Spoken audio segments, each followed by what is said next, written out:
Welcome to On Screen Live, everybody. My name is Andrew Jupin, and this is our show for Monday, the 10th of January.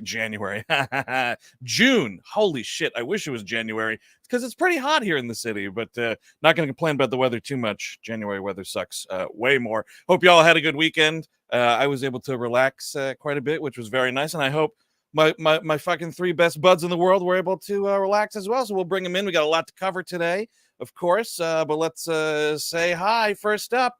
You know him, you love him. It's Comic Book T-Shirt Monday. Steve Sadek's in the house. That's right. This is my enormously long name is blocking. This is the Electric Superman T-shirt. Now what was that deal? He tried to fucking end it all by putting a fork in the socket? Well, no, he'd already died and come back, and then they were like, I don't know, that was a pretty big event. What else could we do? What if he turned blue and had electric powers? That lasted for a little bit. There you go. Fan of that or not so much? I just really think it's a striking T-shirt. Yeah, no, it is very nice. Yeah, I like it a lot. Brings out your eyes. No, nothing brings out my eyes. Speaking of superhero T-shirts, I'm pretty sure he does not have one on, but he is clothed. Thank God. Please welcome Eric Siska. Zardoz today, actually. Nice. The heat is on. We're wearing sunglasses because Will Smith smacked the box office to life. That's right, dude. Are you applying for entertainment tonight? I actually am. He said, "Keep my name in your mouth," right, or something. When you're thinking about hosts for entertainment tonight, you got it. Mm-hmm. You got it. He's not applying for a job at Entertainment Tonight, but possibly the library, so he'd feel more at home. Please welcome the bookworm himself, Chris Cabin. Chris. Hey, Chris. Chris, wake up. We thought it was Weekend at Bernie's for a second. Chris, we're doing the show. What? No, this is my Weekend at Bernie's impression. You do this. What? Oh, yeah. Hi, guys. How's it going? We're doing the Bernie, Chris. But the Will Smith, I got to do the Will Smith, the Bernie, both. Slide with me. Just slide with me. Good morning, Chris. Good morning, Eric. How are you doing? We all Zoom him to wake him up every day. I don't know if people know that. Yeah, we're the alarm clock. Yes, it's always that dude. I don't wake up at 5 a.m. Guess I hit the snooze. Welcome in, of course, our friends listening around. James Harris, Leisha Oliver, Sucked, Greg Bufato, Bucyrus87, Andrew Klong, Lyra 10, Clint Rivas. Hell yeah, the chat is just going. Just going. Love it so much. WH, I see Wiener. I see what you did there. And that's not fake. That's there they are. I see Wiener. I see Wiener. I see you pee before. That joke always got me a little bit weird. Like, it's like, okay, hey, could you spell I cup? I see you pee. So what's that mean? Toilet cams, dude. That's what that means. I guess, it's just tricking me into being a toilet cam, a Chuck Berry type is the idea. I was about to say it's a Chuck Berry joke. Yeah, you got buried. You are one of the watchers now. No. You become a pee watcher. The Watchers. That was about toilet cams, if I understand correctly. That would be. That's the thing about the Watchers. It's like, hey, they just want to watch it. They just want to watch. I'm like, watch you do what? And like, they talk about peeing in buckets. I'm like, can I see someone pee in a bucket? Yeah, totally. We'll get to more of that in a sec, of course. I got the big review coming for that later in the program. First up, of course, birthdays. Get some shout outs here. First of all, honoring the dead on what would have been her 129th birthday. Remembering Hattie McDaniel. Of course, she was made history as the first African-American woman to win an Academy Award. Granted, it's for Mammy and Gone with the Wind, but she made history nonetheless. So remembering her on this day. Is it better to remember them on their birthday or their death day? Should we do death days? Like no, on this day? No, what you're answering your own question by the tone of your voice. The death day. Yeah. You want to remember the death day? Yeah, the death days. It's the anti-Entertainment Tonight where we do the death days. Oh, it's fucking opposite week every week on On-Screen Live. Well, here we go, Eric. Here's some people who are alive, and this is indeed their birthday, including Happy 83rd birthday to the great Jürgen Prochnow. Wow. Mhm. Yeah. 83, man. Is he Time's up for flying. Judge Dredd in that picture, or looks like It's it. either that or he's flying a plane somewhere. yeah? Okay. He I was think my it's the- pilot to Texas, actually. It looks mean, like a Judge Dredd jacket. 6 out of 10 roles he had, he was in some sort of military garb. Yeah. Usually, you know what? Mm. Well, you know. Thankfully, they didn't lean too much into that in Beverly Hills Cop 2. That's good of them, honestly, to not really dig into that one. Yeah, that's true. Rock and roll legend, leader of the Breeders and formerly of Pixies, Kim Deal. Yeah. Great Kim Deal turned 61. Gina Gershon, 62. Who else we have here? Former Hugh Grant pal arounder. I think they were married for a while. Actress, model Elizabeth Hurley Oh, yeah. turns Oh, sure. 59. Mm. And star of previous episodes, search way back in the archives for The Glass House. Lily Sobieski turns 41 today. Wow. Well, look at this. It's ladies' night here on the program. Happy Yeah. birthday, ladies. Hopefully Ladies' we don't noon. get to your no death day anytime soon. Stay healthy. Stay good, stay healthy, stay vigilant. Stay vigilant Mhm. is a way you stay Ex- healthy, by the way. Except for you, Jürgen Prochnow. You can go any day now. Oh, All yeah. right, man. You Dude, know what he's- you did. You know he's what probably you did. he's going to be dead by the time this broadcast is over. So Mhm. Possibly. We don't know. Oh shit, I hope not, man. But you know what, Eric, you're He's right. You old. never know. Time an is a old- fickle thing. he's an old man in the Now. twilight of his life. That's right. Speaking of the Twilight, the box office, I think, was raised from its twilight this weekend. We'll see what's going on. We'll check the numbers. This is Highest Gross.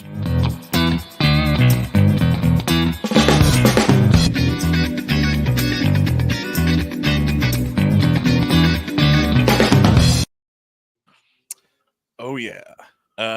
So, you know, not amazing, but better than it's been. We'll take a look here. Starting at number 5, Kingdom of the Planet of the Apes. Still going wow. hard here. Mhm. I really wanted to see it. I somehow this slipped me by. Is he talking to that bird there? Is that like a guy that he Yes. talks to? The bird is around. It does, Does it stuff. talk? No, The it bird does doesn't not. talk. No. He talks to No. the bird, but the bird does not talk. Pissed off Yeah. about that. It's okay. Yeah, Yeah, the letdown for yeah. I'm sorry to spoil it like that, Eric. I'm sorry.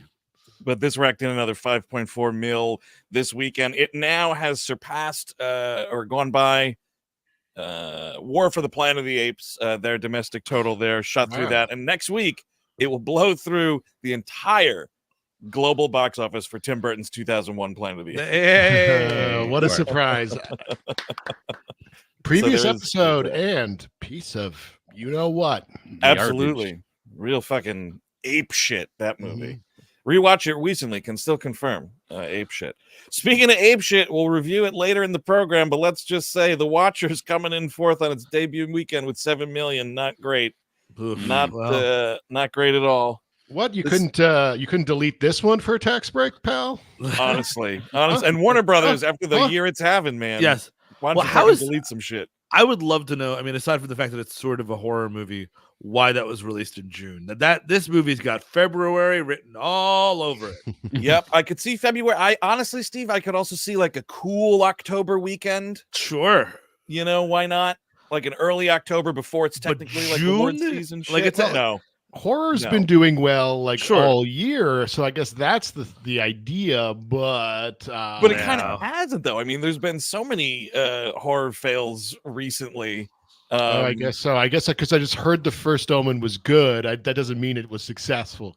It wasn't like ultra gangbusters by any Yeah. means, no. And Immaculate was a no. We were just Oh. we were talking about some other. There's one more thing on the tip of my tongue. I can't think of it right now, but yeah, it hasn't. It's been a fucking paltry summer for horror. Even our In a Violent Nature, which we reviewed last year, tumbled like 70% in Yeah. its second week. Real fucking bummer. But look at this shit though. So 7 million. Everything is working against this movie. 29% critic rating, 52% audience rating on Rotten Tomatoes. 52% audience rating. Those people on there love everything. What are you doing? That's real True. bad. C- cinema score. This is a total disaster for Warner Brothers. There you go. Well, that's And what you they're know used what? to, aren't it? I mean, that's what they do now. That's and the fucking it Zaslav up. touch, Well, baby. Fuck it up nonstop. But was there a lady in the movie? Because that will sway your cinema score and your Rotten Tomatoes fan. Sure, poll or there whatever were the hell. some women. There were many women in the movie. There it is. There it is. Yeah. True. That's true. Still rocking and rolling, proving that you can have two family-oriented motion pictures at the box office at the same time. If still going strong at number 3 with another $8 million in its 4th week. Not too shabby. Somebody's got to get Louis Gossett Jr. in their movie. If this is the last movie Louis Gossett Jr. makes, I'm coming for John Krasinski's head. Like that's is there anything else in the upcoming that's in the can, Chris? Can we get an Iron Eagle out? Maybe like an Iron Eagle reboot? Iron Eagle, the new class. Yes, legacy sequel. Look at Top Gun Maverick. Exactly. Come on. Iron Eagle, Maverick. It's right there. Well, again, only if it's in the can because he's been dead for months. By the way, we should definitely do an episode on Iron Eagle. Those movies are insane. It's like a fucking teenage boy decides to bomb Libya or whatever. Is that right? Yeah. I've never seen any of those movies. Yeah, his dad is like kidnapped. Who is it? C. Thomas Howell? Yeah, no, his dad. Well, whatever. Who the white boy is whatever the white boy was. Yeah, yeah. The white boy's daddy is kidnapped, and he's like, "Well, I'm gonna go get Saddam Hussein myself." What? And then Louis Gossett Jr. is like, "Well, if you're stealing my car, let me tell you how to fly this thing." Yeah. Jason Gedrick, if for those keeping score at home. That's Jason Gedrick. Vaguely familiar. Yes. Jason, you hear that, Paul? Jason Gedrick. Gedrick, Dave. Gedrick. Our guest tonight is Jason Gedrick. You can change the channel right now. And I have to say, up to. What's Jay up to? He's bathing a monkey with a clown. The cool thing about I mean, a nice hold in 24% drop even after 200 screens. So whatever. It is his last fuck, man. Yeah, there you go. Fucking Jesus Christ. Well, is it his death day now? I mean, I don't know when his death day was. You're announcing his death day premature. Listen, he's going to get into another movie. Let's have some faith. No, he's been dead. He's already dead. His death day has occurred. That's what I said he's been dead for months. Oh my God! Well, I wasn't listening to you. Yeah, I mean that's what the real answer. Thank you, Eric. Yeah, I got stuff going on this other screen here.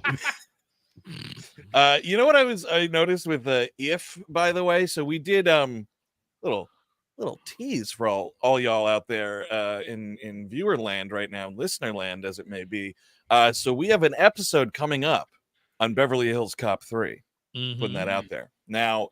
I went to watch it the other day on Paramount Plus, and I go to the search bar. All I typed was Beverly Hills Cop. So up comes Beverly Hills Cop 1, Beverly Hills Cop 2, Beverly Hills Cop 3, and then, fourth entry, If. This is what they're doing. Because it's a Paramount movie, it's Paramount Plus. It's just like every search result ends with If, and then when you click on it, it's just like now in theaters. Like, for fucking, I mean, you have every right to do that, but man, that's low. That's just low, in my opinion.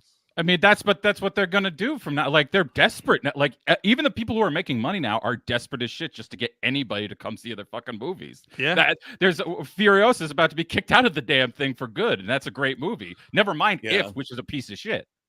I should say Furiosa, by the way, down to 6th place at the box Come office. On, guys. Why we will not be discussing it here. Now, yes, again, the other half of proving the theory that you can have two family films at the cinema at the same time. Garfield the movie keeps rocking and rolling at number 2. Look at him just blasting ass in that seat, and it's just causing chaos. Yeah. You think it's like a toilet chair? Like that's just a bottomless chair, and the litter box is right underneath it? I do.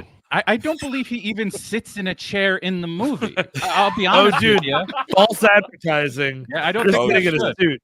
I mean, that's the thing is you have to have the reason you have to have two family movies if you can. The animated one is for the kids who can't talk. If the kids can talk. No shit. No, it's absolutely true. That's absolutely true. It's a big It's a big summer for Sony so far. This racked in another 10 mil. It only fell 29%. This is made. This is a $60 million budget, by the way. So they are completely fine. And then things will get interesting this coming weekend, because this, of course, is Inside Out 2 will release, and shots will be fired across the bow. I was talking about it's been so long since I've seen a Pixar movie. Period. We watched. The last one I saw was Soul. That was kind of a pandemic watch, and I liked it. That was fine. Yeah, and I couldn't tell you much about it, but like, I've not seen any of these sequels. I didn't see the last Toy Story. But I was talking about when me and my wife started dating, we saw everything. We saw Brave. We saw Toy Story 3. They were event releases back in the day. And then it's just sort of like, oh, I have no interest in seeing Inside Out 2. And I saw the first one. I liked it. Yeah, I don't either. In spite of really liking that first one, I don't think they've ever really, aside from a few of them Toy Stories, I mean, I felt nothing in that fourth one. I thought the third one was a completely fine place to end it. Like, their sequel record is real bad shit. And so this, I'm just like, I'll wait. Yeah. It's not something I want to see in the theaters anyway, because I don't want to be there where kids are enjoying themselves and whatnot, because their enjoyment bothers me, but they have every right to enjoy it. I just prefer a quiet theater, So I'll watch it on TV way later. But I have no desire. I mean, what was the last movie? I can't even recall what the last Pixar movie was. Encanto? Was the Encanto the last one? No, Turning Red was last year, or no? 2 years. That's 2 years ago. That's a couple years. You might be right. Yeah. Chat. Sound off. When the hell was the last? Yeah. Tell us stuff. I will say the second Incredibles isn't bad. I remember enjoying that one enough, but all the other like, I think it's been since The Good Dinosaur. This has all been fucking for naught. Elemental. Thank you, I.C. Warner. Right, Elemental, of course. I think the last one I saw was Wall-E. Oh really? Yeah, that's a bit ago. You know what? If that's the last one, dude, you tapped out watching the best Pixar movie. Really? Went on a high. That's I know, but that's isn't that a George W. Bush movie? Is he in it? Was he an executive producer? No. I mean, during the Bush administration, right? Yeah, I think it was like 07, something like that. Happy, I'm fat in a chair, floating around the spaceship.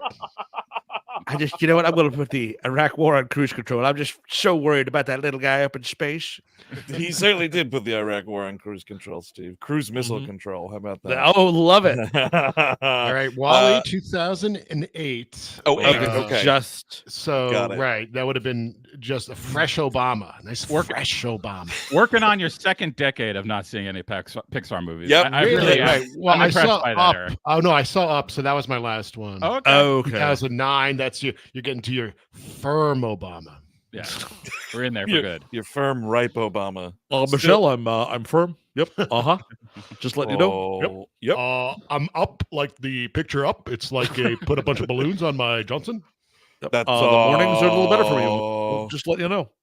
The saddest cold open in film history. Thanks a lot, Up. Anyway, so yeah, Pixar business next week. We'll deal with it then. But number one at the box office, surpassing expectations. Another big one for Sony. Bad Boys Ride or Die coming in $56 million. How you doing? Color me surprised, man. I was. Yeah. Only a few mil. I think the last one opened at like 63 or something like that, 62. So not far off from the opening of the third movie. Big franchise, and Will Smith's like he's a bona fide movie star, and now he's gotten. We've been talking about him for so long because of the whole wife mouth thing. Yes. Also known as the slap, but the wife mouth thing. This is Eric. How about this? This is the biggest R-rated opening for a motion picture since, you guessed it, Oppie. Wow, look at that! Almost an entire calendar year before it got beat. So that's pretty cool. I mean, we're too naked in this one too, or not so much. Yep. Yep. Okay, good. Oh wow. Oh, I must have gone to the bathroom on that one. Stinger scene, dude. Stinger scene. Stinger of course. They're just setting her up to be Marcus Burnett's lost child. And of course, we know that Deadpool will be the new R rating to throw this one as well. It'll likely surpass. Yes. I mean, it's all like, this is all from before. These are before times movies. Deadpool Wolverine is from before the end game. Will Smith's stardom is from before the end game. This has all been stuff that, like, I really honestly think blockbusters ended with Endgame. Like, I'm not sure if we're doing them anymore.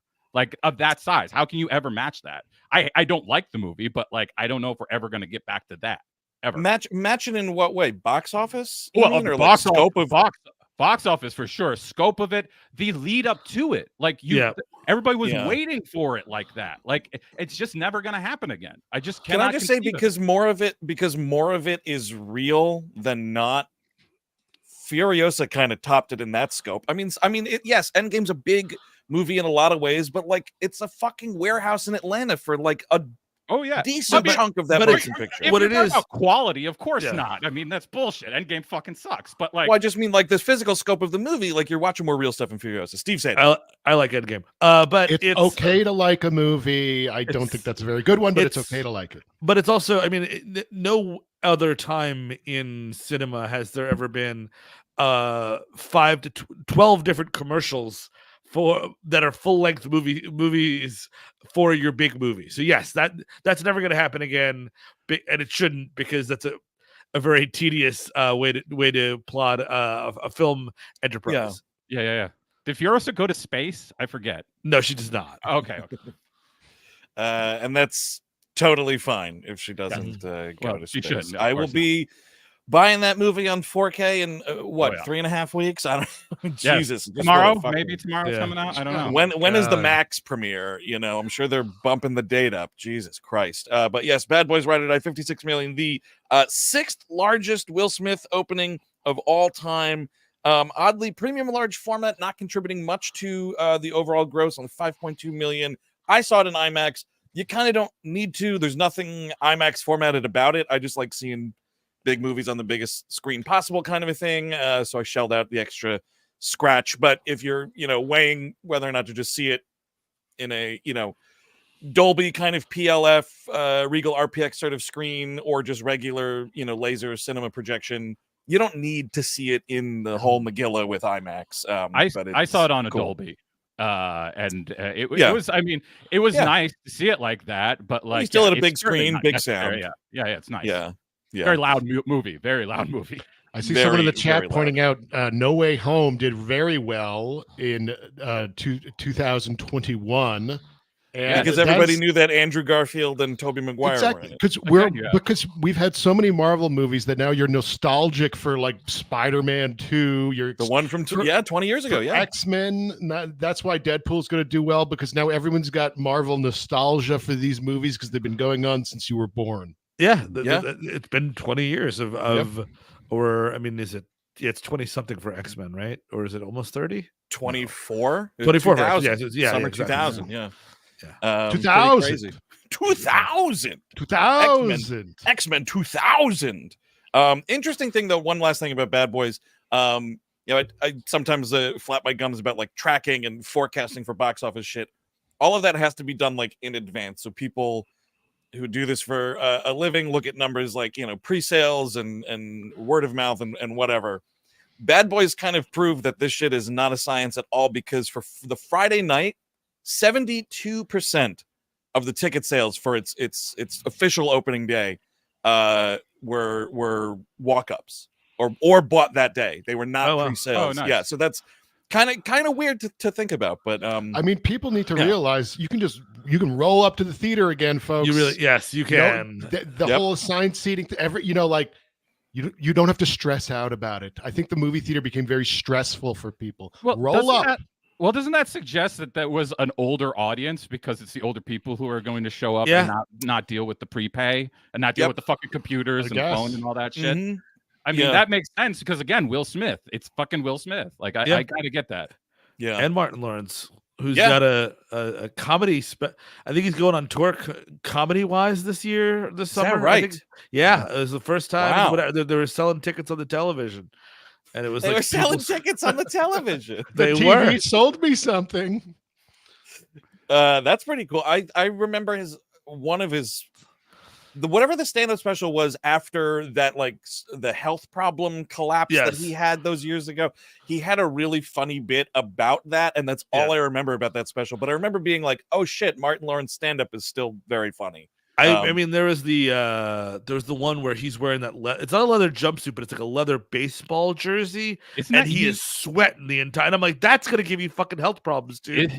Drink some water. You So Crazy? Is that what that is? I think it is. Yeah. That was the first one that really got him a lot of attention. I remember that. Yeah. Yep. It's the grand tradition of wearing a leather jumpsuit, a la Eddie Murphy, and just like you got to do it. I mean, I could barely fucking wear cotton on stage, dude. Those lights are hot. I don't know how these gentlemen are doing it. I don't know. Well, first of all, better shape than us. That's for sure. But just like the willingness to sweat like that, I don't approve of that. So that's the box office. We'll see what's going on. We do have a bunch of stuff to review today, so we want to get to it. But we have some announcements. And I think one that we saw in the chat from our good friend Felipe Sobrero got in way early to make sure this queue was right at the top. So Eric Siska, tell us about what you were doing this weekend. Oh my God. Oh my goodness. So I invested just some startup capital in a movie theater in Hudson, New York. This is very much not my enterprise. It's my friends Mike and Diana, Story Screen Cinema in Hudson, New York. I'm helping them out a little bit, and I'm excited too because I believe in movie theaters, and I think we should all go to them. Hell yeah! So go to this one. Yes, indeed. Yes, it's in Hudson, New York. It's opening June 14th. That's this next Friday, or this Friday rather. This Friday, it's open. And let's see, what are we playing? Oh my God! Best movie of the year, I think you're playing. I think I saw the TV Glow is. I saw the TV Glow is playing. Yep. Tuesday is playing. Inside Out 2 is playing. There you go. They would not allow me to play Kung Fu Panda 4. Damn it. See, now you're going to start trying to manipulate these numbers, and I don't like it. I don't like you on the other side. I don't like it. Why can't you do a retrospective of film that came out earlier this year? It was in the past. It happened. But there's also, for a little repertory, there's Twister, the 90s Twister. I will say about that really quickly. By the way, just props to Universal letting theaters book repertory screenings of the 1996 Twister, getting people excited for the shit, unlike Warner Brothers and that fucking failure with Fury Road. Good on Universal for doing that. Very cool. Absolutely. Yes, absolutely. And I know it's been tanking, but if you're a horror person and you're in upstate New York, next Friday, the 21st, In a Violent Nature will be at this theater. Yes. There are great concessions, beer. You can get beer there. You can get there's pizza, there's popcorn, there's tons and tons of stuff, and world-class pinball arcade. We've got amazing titles there. Use promo code Shove an Old Person, and Eric will give you 30% off. Yeah, try it, old. # try it, old man. Oh fuck, I like that. For the address and more information, go to storyscreenpresents.com/theater. It is funny. Theater in American, not in European.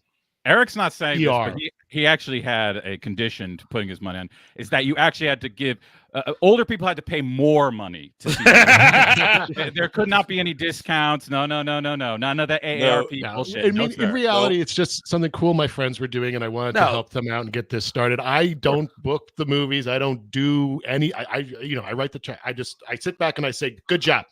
I love it. I love it. Right. Very cool. Very, very proud of you, dude. You're doing fucking the Lord's work out there. Putting my money where my mouth is, because I'm not one of these people online going, I'm scared of movie theaters. No, we're investing in them. Let's go. Let's make movies again. Let's make it a thing again. Hell yeah, man. Very, very cool, dude.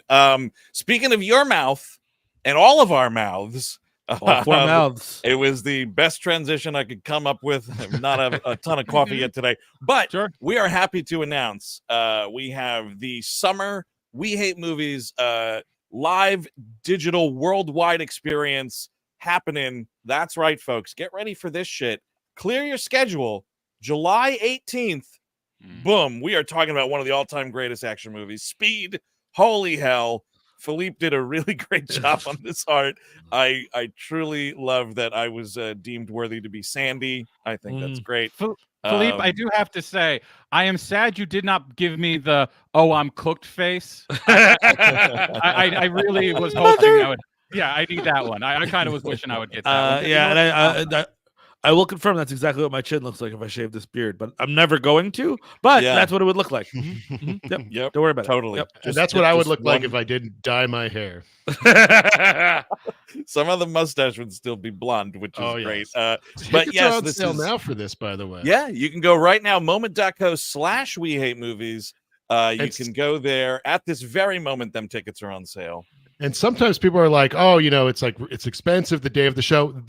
Early bird tickets available now for $10. You got no excuse. Get in now, get in early, tack on that after party, write a question for the Q&A. We're going to be hanging out after the show, having some beers and laughs. It's the same week that Twisters comes out, so you're going to go Jan de Bont crazy that week. Everyone's going to be watching Speed, thinking about Jan de Bont anyway. So now watch Speed and then watch us talk about it. That's right. So Thursday, July the 18th, 9 p.m. Eastern. Now, the rad thing, our friends at Moment have made some adjustments in the policy here, gang. How about this? We know a lot of folks, you're like, oh, I always want to get in on the action, but I'm working that night, or I live somewhere where the timing's just craziness. Completely understand it. And generally, there was a 7-day window where you'd be able to get that replay. Guess what? Our friends at Moment have come through big time here. That 7-day window has now expanded 14 days, a full 2 weeks, ladies and gentlemen, to get this replay. That's right. John in the back room said you could only do it for 7 days, but we fought. I was like, John, I don't care. We want 14 days. And John's like, you can't do that. That's illegal. But we said, no, we're going to do 14 days, people. No crummies, only the good stuff. Yeah, that's it. I'm going to say, this crazy Steve bit was much more crazier than Crazy Larry. I will say. I prefer this is much better.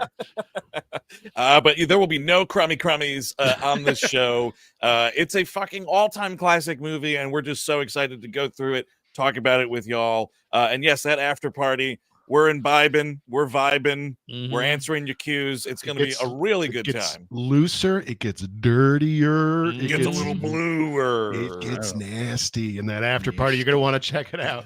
It gets nasty. It gets so nasty. You wouldn't believe how nasty it gets. Oh. Yeah, dude. Yeah, it's close to the microphone, kind of nasty. That's how nasty we're gonna be doing Speed as well during that. Oh shit, yeah, that's true. Okay. Whose heart explodes first? Find out July 18th. It's happening.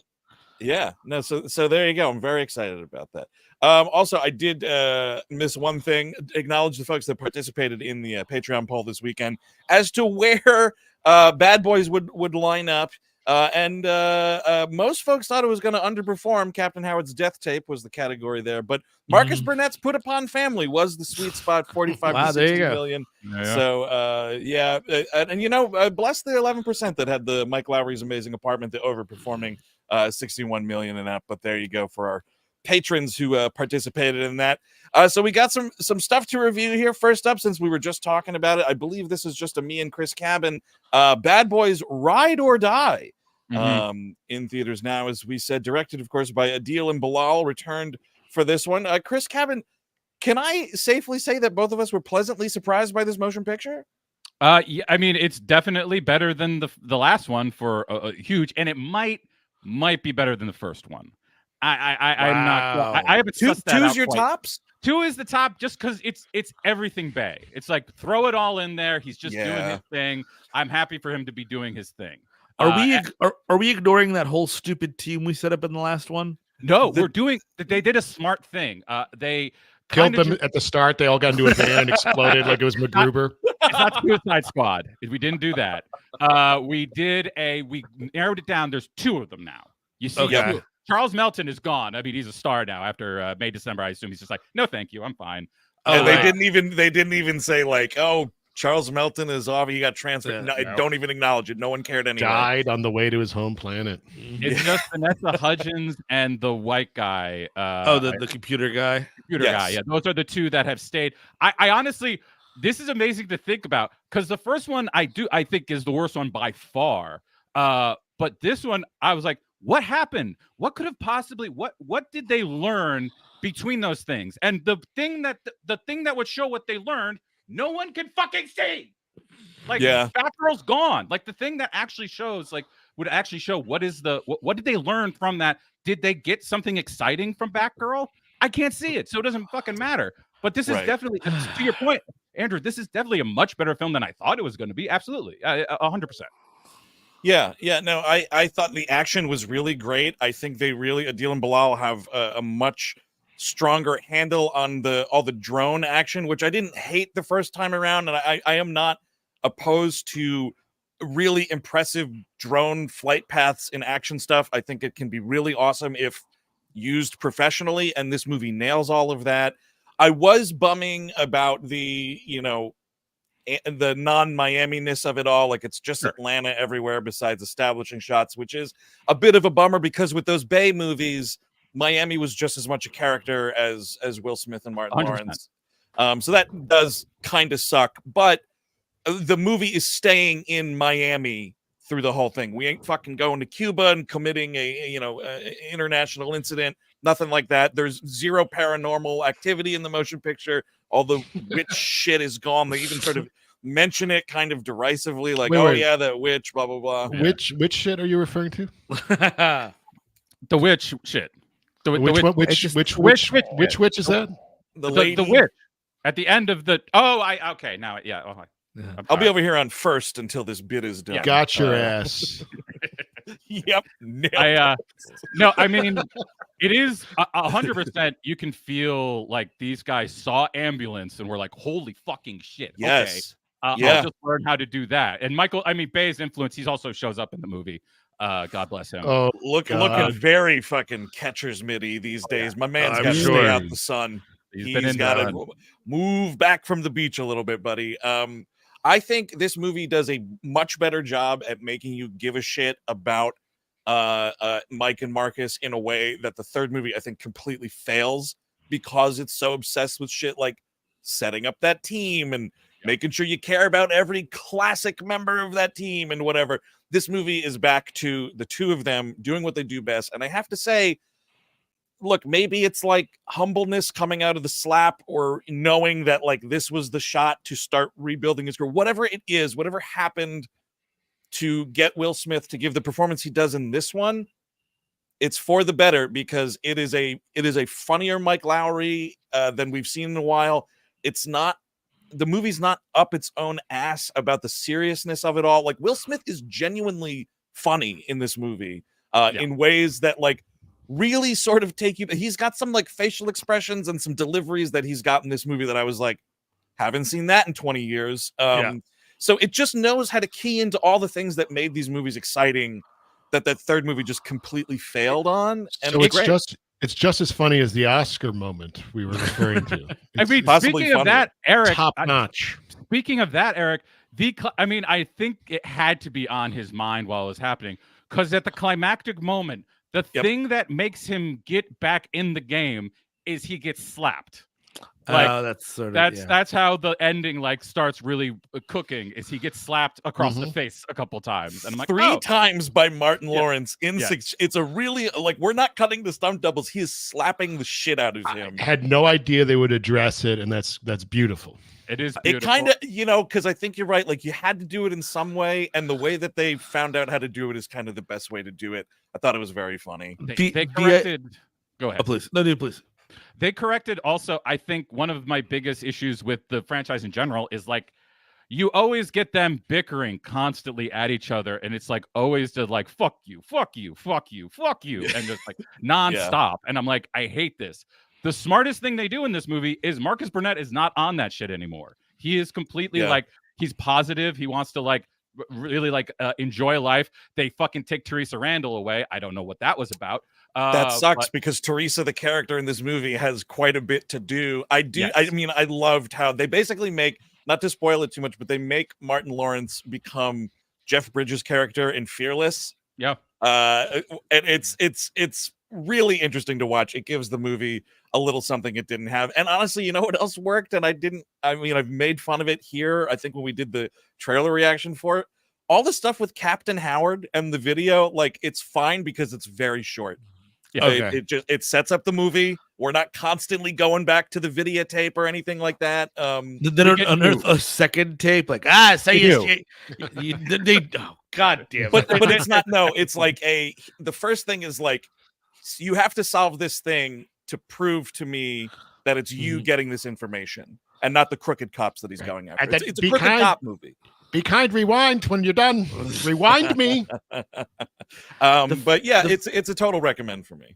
The fact that there is a whole ass Batgirl movie that I will never see, Yep. but I had to watch Ezra, the Scourge of the 50th State Miller fucking Flash movie. Just outrageous. It's doesn't an that feel good? outrageous situation to live in. Yep. And Zaslav, I mean, also like Warner Brothers just lost the NBA. Like they are fucking up everything they possibly can. Mm-hmm. Oh, Somebody needs to investigate that, dude. I think that there might be a springtime for Hitler situation going on. I don't know. Like if I tank this stock as much as I possibly can, yes, can I make some money? Yeah. Oh, that's a good reminder. Let's buy the dip. Definitely. But is it a full-throated recommend for you, Chris Cabin? Oh, I enjoyed it. I would say go see it. No, pleasantly surprised. It's a good big screen movie, and thankfully, we're the fourth movie in. Sometimes this shit changes. Like, it is still rated R. We are still swearing up and down that movie. People are getting shot to shit.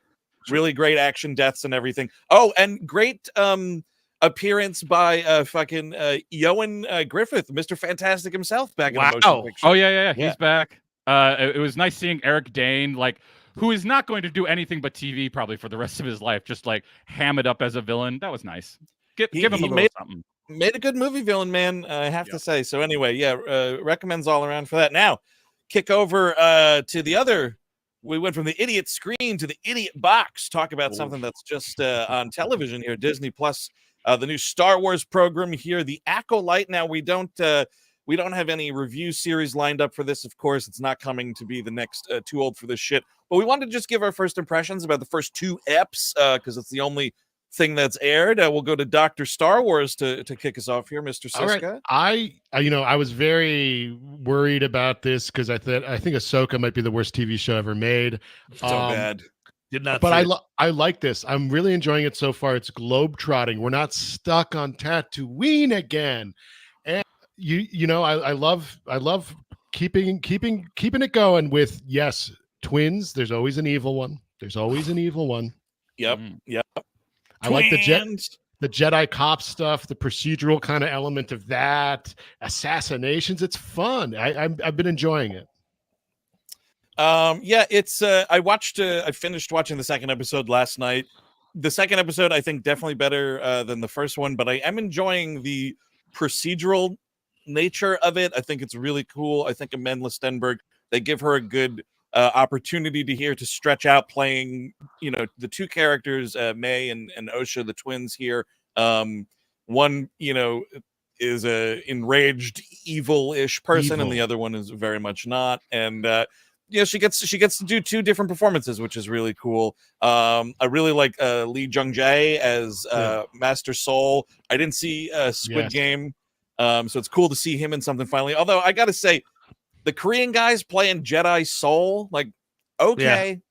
I mean, fine, but I see you there, That's Disney. fair, right? Yeah, so they looked at a map and just wrote it down, I guess. Mm-hmm. He's good in it. I've been enjoying him in it. I've enjoyed the show quite a bit. To get a little spoilery here, just an FYI, if you're a little nervous about spoilers, especially the second episode, we get a Star Wars suicide, ladies and gentlemen. That's never happened before. I've never no one's seen taken that. their own life in a galaxy far, far away. I like that. I do. I mean, I think I do like the procedural element of it. I like the mystery. I'm a little bummed, again, being spoilery, that it seems like Carrie-Anne Moss is out of this show. She was the most engaging. She was half the reason I tuned in. And I agree. Oh wait, in the first season, it's I get we're doing a Scream Drew Barrymore scenario, but it's a little disappointing. It is. And secondarily, I'm just sort of I wonder about this show, and it doesn't matter, but it kind of does. It takes place 100 years before the Phantom Menace. 100 years. It doesn't feel like that. And I mean, honestly, Star Wars has never been good at that. The prequels don't feel like that they're earlier than the original movies. And this just feels like it's just regular Star Wars time. Yeah. It'd be kind of cool to find a way to pinpoint that it is 100 years.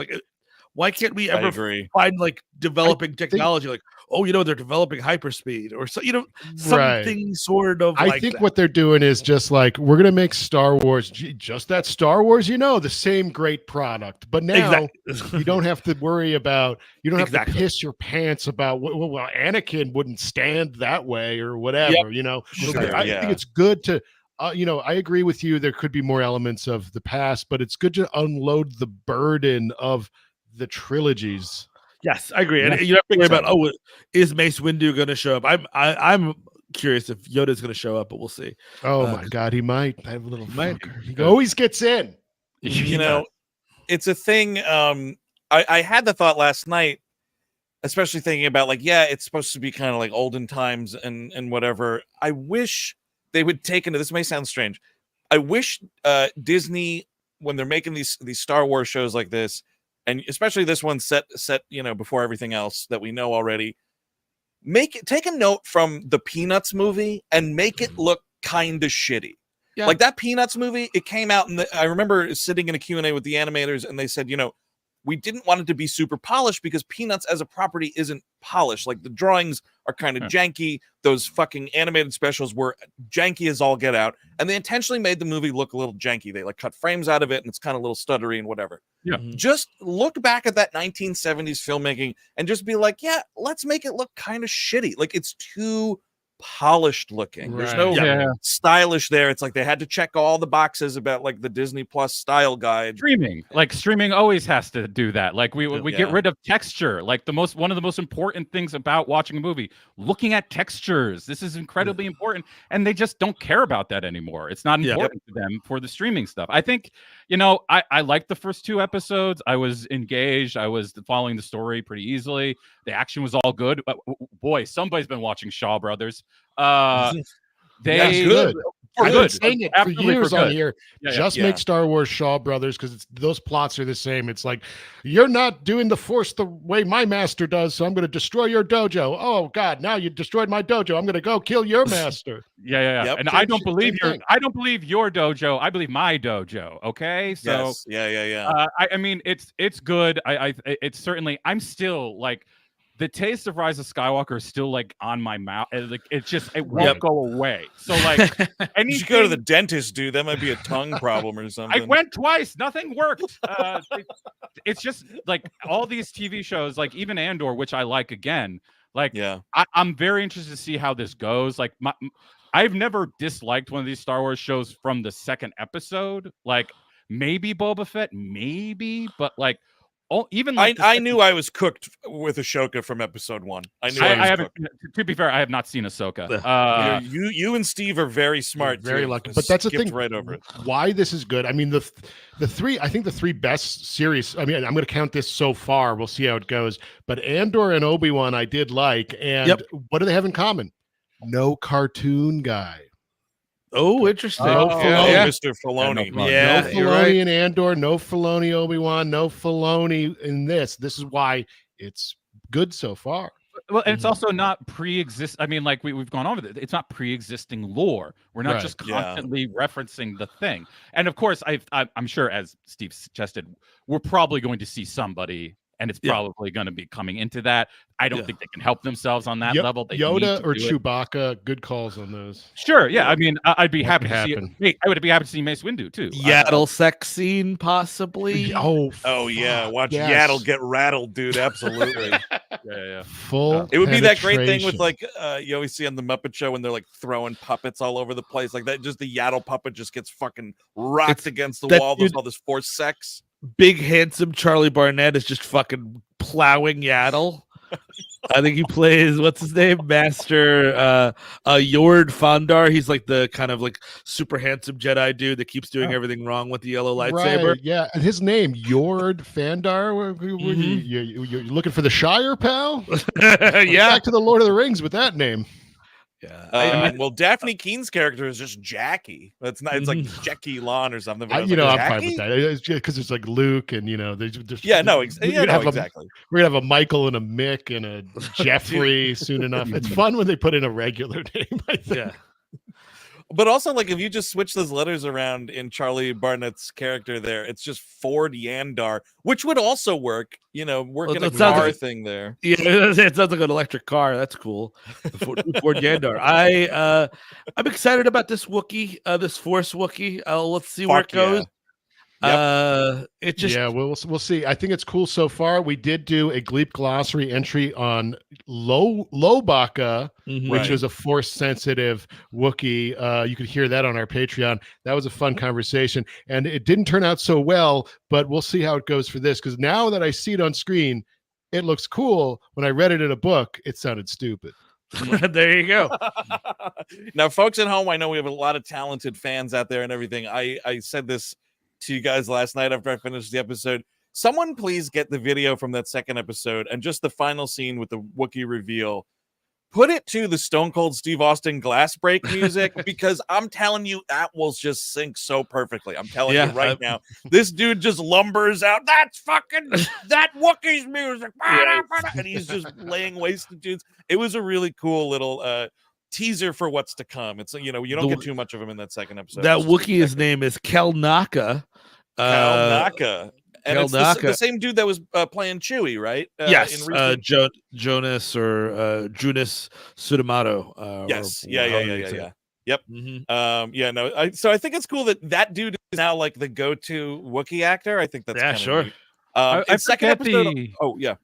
I forget the end of the episode. Does he drink a beer and smash it on his head? Yes, he does. No, but I swear to God, I've missed it. Okay. I swear to God, Chris, if episode 3 starts with this dude just like, that was a lot of ass kicking, and he's chugging some sort of space drink, I will count this as the greatest. Or if he does Wars the middle finger backwards somersault that Stone Cold used to love to do. He really did love those. Yes, he did. A little fact check in the chat. Yes, Michael, there were Inquisitors in the animated stuff first.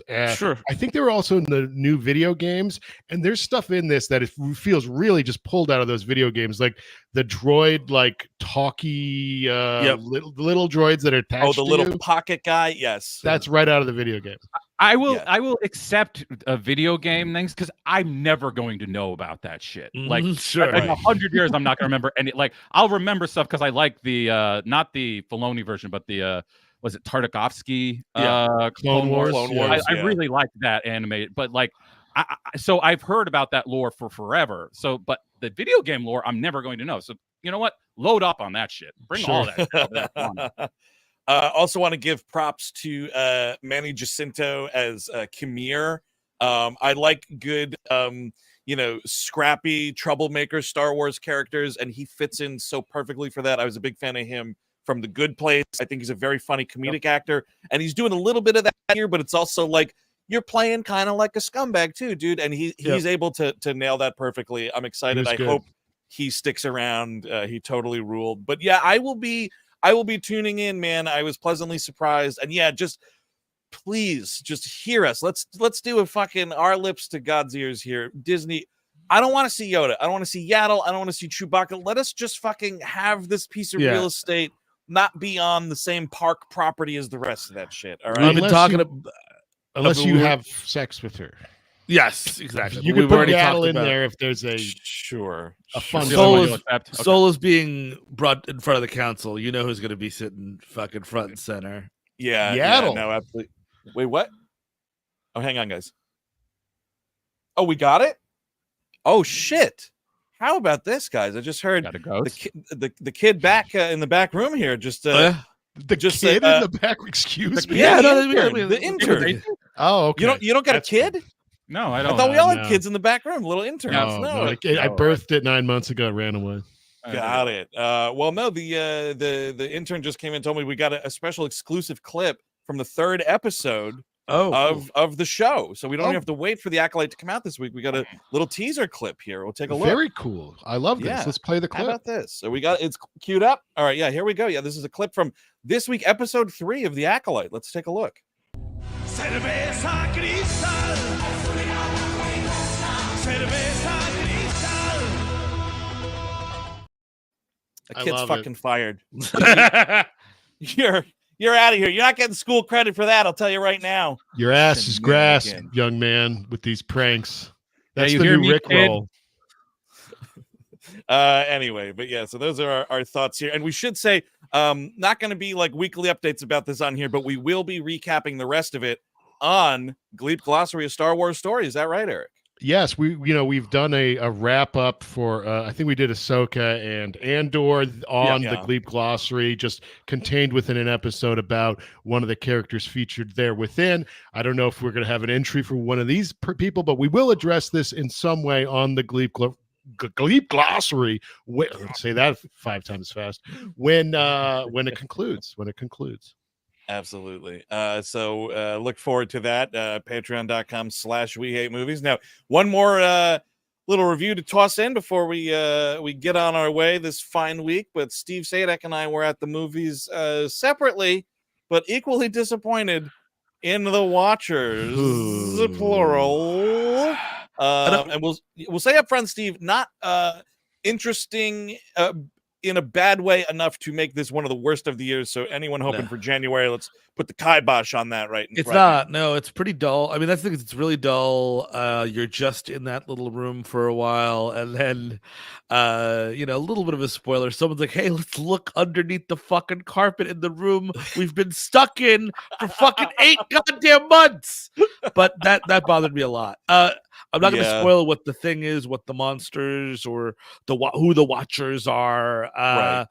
But it's just a dull enterprise. You find out kind of pretty early on kind of what they are. The rules change a couple different times to allow for ladder twists to exist, and it's kind of whatever. And you have to talk about the nepotism, and Ishana Shyamalan is thankfully sort of open about this. Like, I know I'm benefiting from privilege, but like, it's not even that. It's not even like, oh, that got her a meeting. He financed the movie. He is financing this entire movie. It's a Christmas present. It's not nepotism anymore. Like, this is a Christmas present as a major motion picture. And I don't think she's a bad director. I don't think she's a great director. She's just, I think the cinematography does a lot of favors, as do the actors. I don't think there's really great sequences of tension or good scares in the movie, which is sort of a hallmark for a director. There is a lot of clunky writing, which is the Shyamalan brand, but it's like not saved by the other pieces, which usually it is. It's very weird to like direct a major like New Line Cinema movie at age 23 or whatever. Exactly. When all the other directorial credits you have are 6 episodes of your father's television show. Right. And here's another curse. Servant?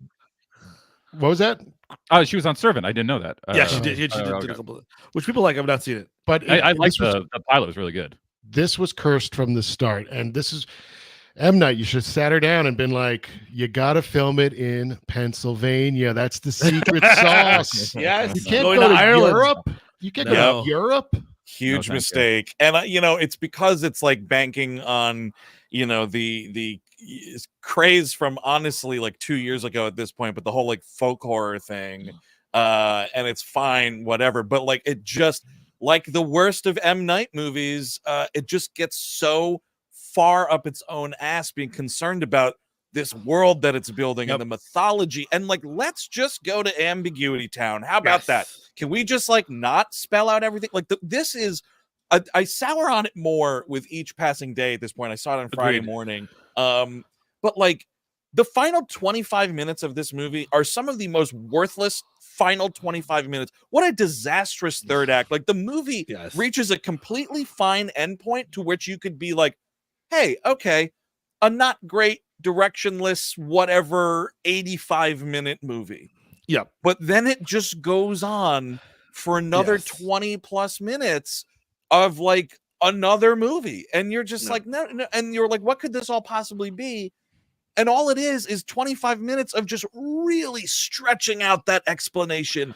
Does everybody get it? Do we got to keep going? Should there be another 10 minutes here? Should there be another fucking scene here? Like, it just kept going. And I was like, guys, the movie was over. The movie was way over.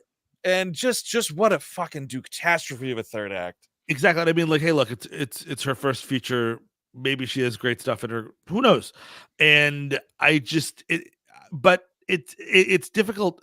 your first feature can also just be like a little guy. You know what I mean? Like, and Just it's also make a little weird. tiny guy. It's so weird, to your point, Eric, that it's this major motion picture with all this fanfare.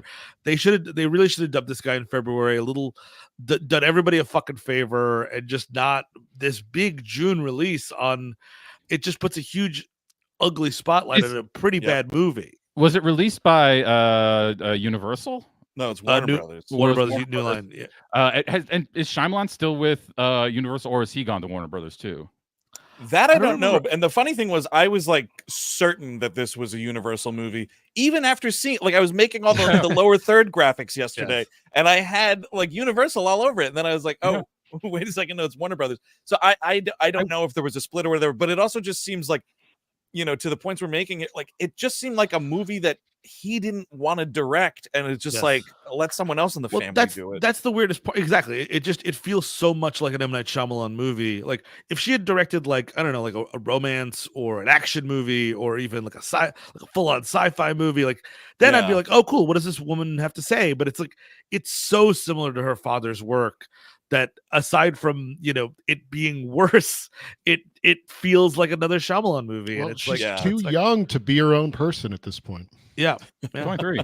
I will say I did think Dakota Fanning was pretty good in it. It's nice seeing her kind of come back to movies, and this was an interesting performance. I mean, the people in it are fine. You know, Georgina Campbell is fun as the other lead, the co-lead there, and I also like the woman playing the older lady from Mandy. What's her name? Alwyn something or other.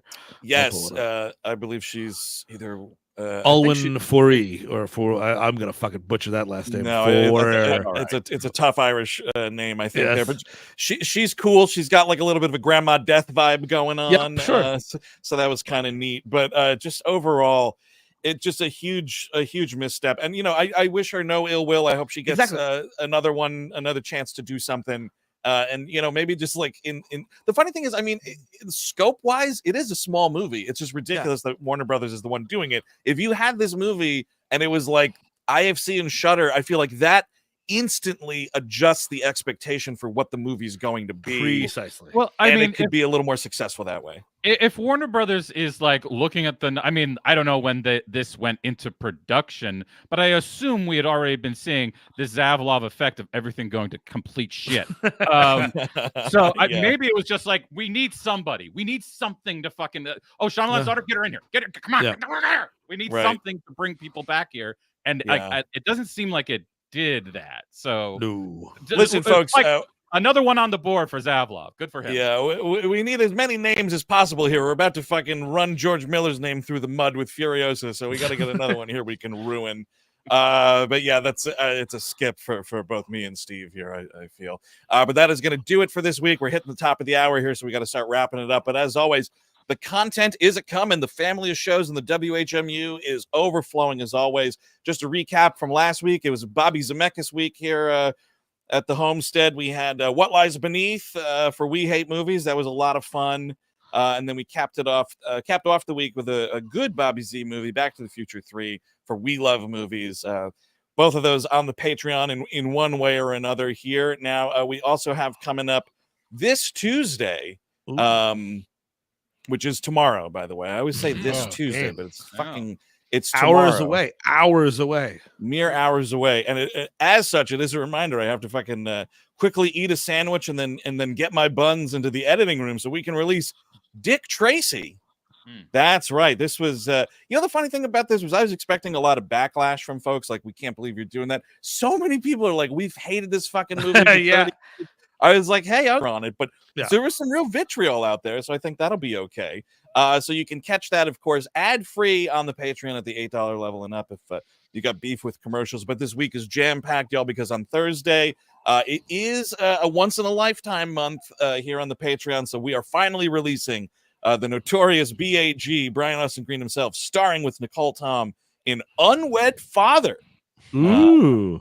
Which is basically if David Silver strayed from Donna and knocked up some girl, that's this movie. He's knocked just doing David Silver. Sue Scanlon. Well, I was avoiding that, Why? I mean, but yes, she did also play Sue Scanlon, but This was in 1997. I got no idea what David Silver was doing on that season in 90210. That's a good point. Only Steve knows, and we've asked him not to spoil it. He went I'll never tell. He goes to Oklahoma and bangs Sue Scanlon, and they have a baby. And this is the motion picture. Finally.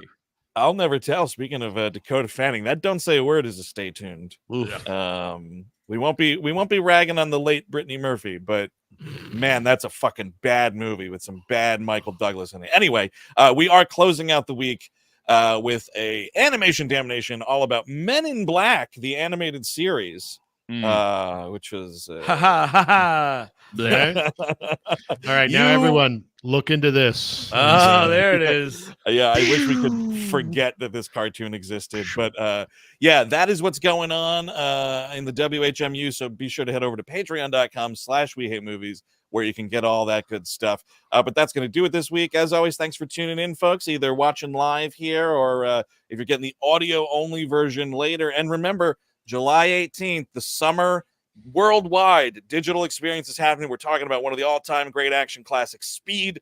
Going to be a whole lot of fun there. Do not think for a second we fucking dislike this movie or will be critical of it in any way. It's going to be a lot of fun. The last excellent Dennis Hopper performance. Possibly, built maybe. into the movie here. I mean, if people are really crazy about Land of the Dead, I don't want to, get in on your bad side. But sure, yes, I think probably the last great one. But tickets are available now. Moment.co/WeHateMovies. Check it out, and let's do Speed together in that after show. That's right. But that's doing it for On Screen Live this week. Until next week, folks, I've been Andrew Jupin. Steven Sadak. Eric Siska. Chris Cabin. Have a good week. Bye-bye.